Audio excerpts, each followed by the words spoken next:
If we zoom into Bolivia, you will see Samaipata located on the corner of the Andes where they change orientation. On the outside of that corner is the major Bolivian city of Santa Cruz de la Sierra. From there, it's about 3 hours by public transport up into the foothills of the Andes to the popular tourist town of Samaipata. We will have a quick look at the town and then head off to El Fuerte, or the fort, situated on a nearby hilltop. And finally, we will visit El Codo de los Andes, or the Elbow of the Andes, a popular hiking destination. So welcome to the main plaza of Samaipata. This is a little town to the west of Santa Cruz de la Sierra and the kind of foothills of the Andes. So if you're coming up from the lowlands of Bolivia, from Santa Cruz de la Sierra, this is the first kind of famous little town that you'll come to. And it's a very cute little small town plaza, as you can see. And it's kind of a network hub for backpackers and tourists in the area as well. Let's just have a quick look up here at the church. Look.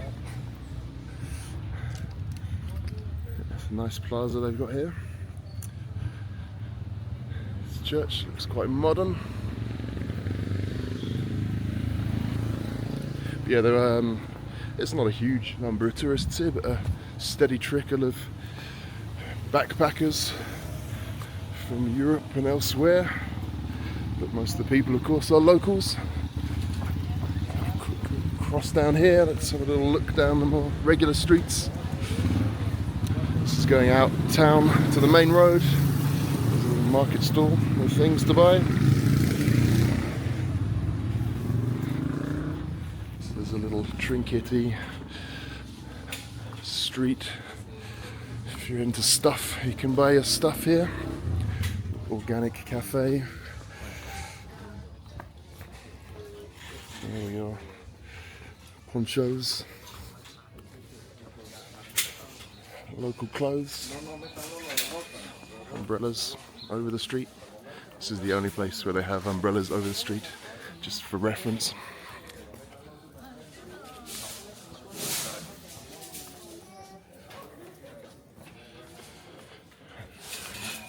Major building work going on here.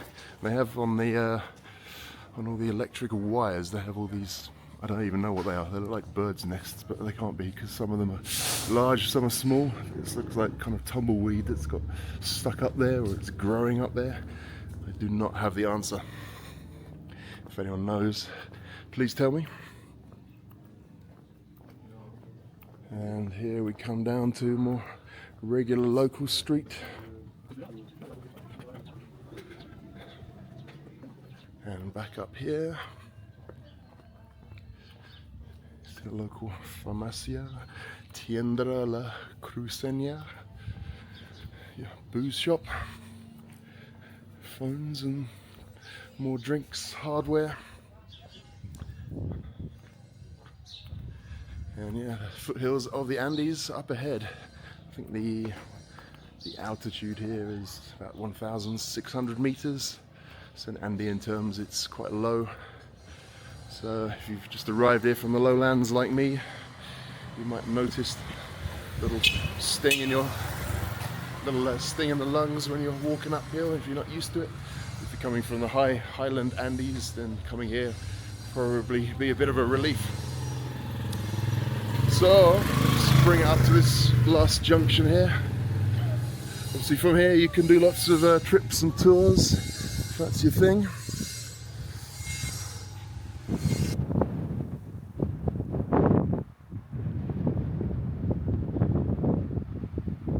Hey there, so I have just taken a taxi from Samaipata main plaza for 100 Bolivianos, and it's a short drive into the beautiful countryside here on the edge of the Andes. And I've just paid my money for El Fuerte in Spanish, the fort in English, which is an old Inca ruin we're about to check out now. Just Just come to the top of this hill, feeling a little bit short of breath with the higher altitude than I had this morning. I've just come into the Andes again, and coming up here to the top we get our first glimpse of El Fuerte.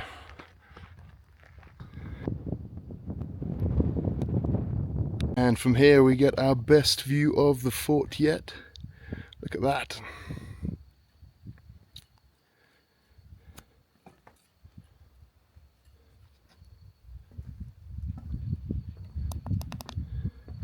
So yeah, I've just arrived in Samaipata and I've been reading information here, but I haven't learnt a huge amount yet. But what I do know of this place is that it's believed to be of the Incas, the last great civilization in this era before the Europeans arrived.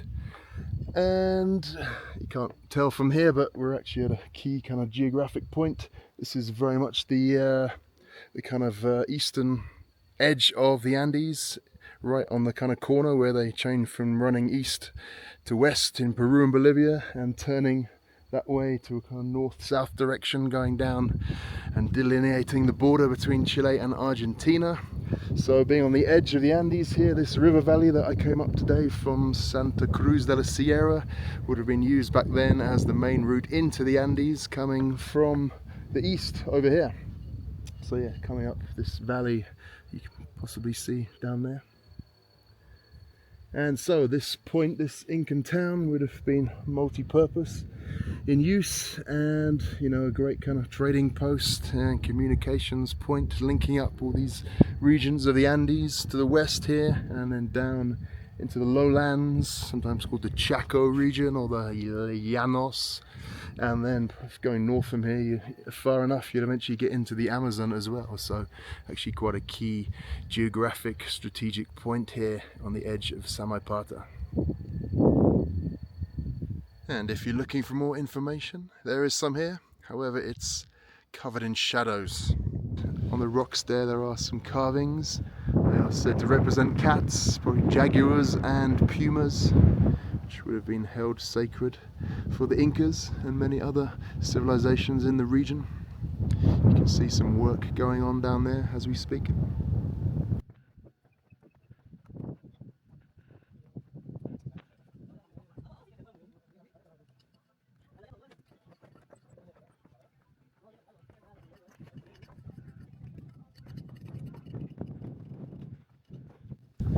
Down here, the more kind of residential, administrative areas of the town, I guess.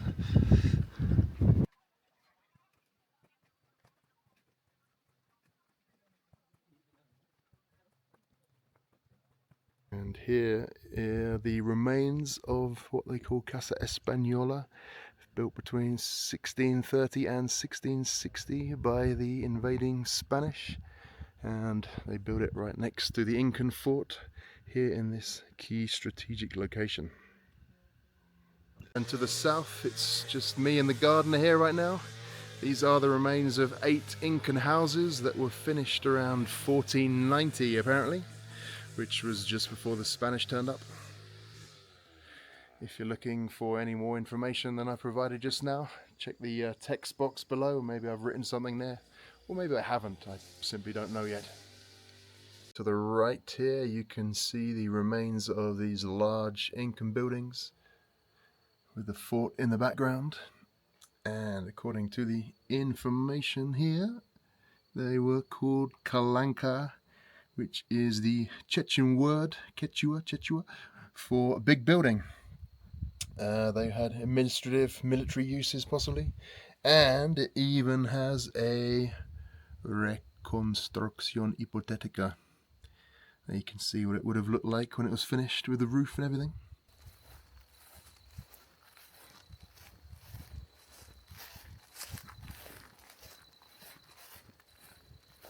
So yeah, this is in fact only the second Incan site I've ever been to. The first was 4 years ago in a town called Tilcara, which is on the kind of backpackery circuit in the northwest of Argentina. The Incan Empire did go all the way from the very edge of what is now Colombia down into the Andean regions of Argentina and Chile. And yeah, as you can see right here, I'm basically the only person here, which is quite something special. Maybe you two should come visit Bolivia. You two can be the only person in an Incan site. I just had a look, by the way, at the information board over here. This large building we saw was in fact never finished.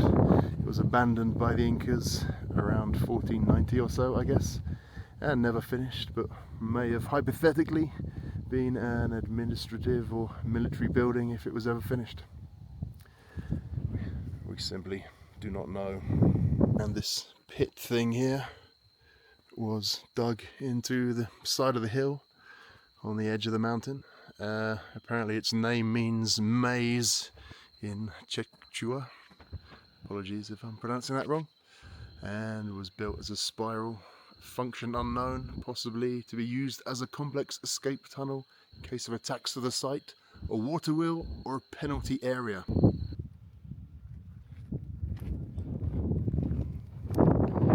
So according to my altimeter app, we are at about 1,900 meters. I just came up from Santa Cruz de la Sierra this morning, so yeah, you can feel a little bit of the difference in the oxygen levels walking up the hill as I did just now. Here to the north face of El Fuerte. Here we can get a better look with the sun on the rocks at these steps that have been carved in. Foundations for what was here before, and any carvings that are still visible.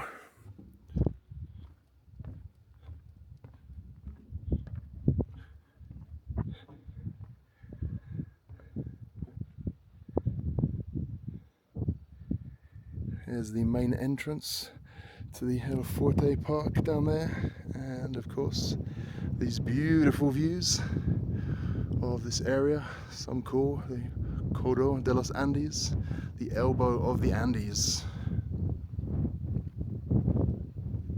For El Fuerte you also get admission into the Samaipata Anthropological Museum with various things from different eras to be found here.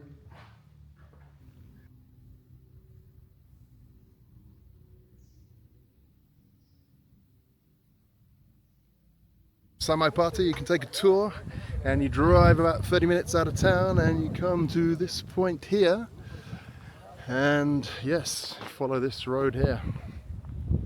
Are you ready?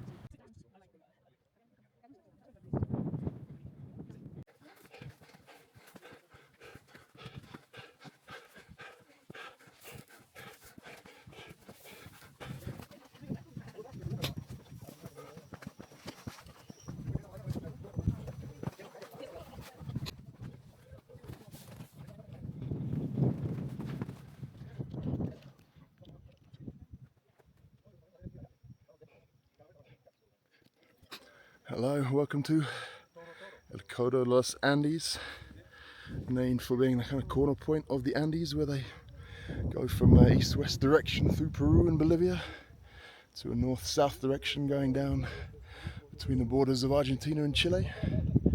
So in English it is the elbow of the Andes, right here where I'm standing. That's it, the elbow of the Andes.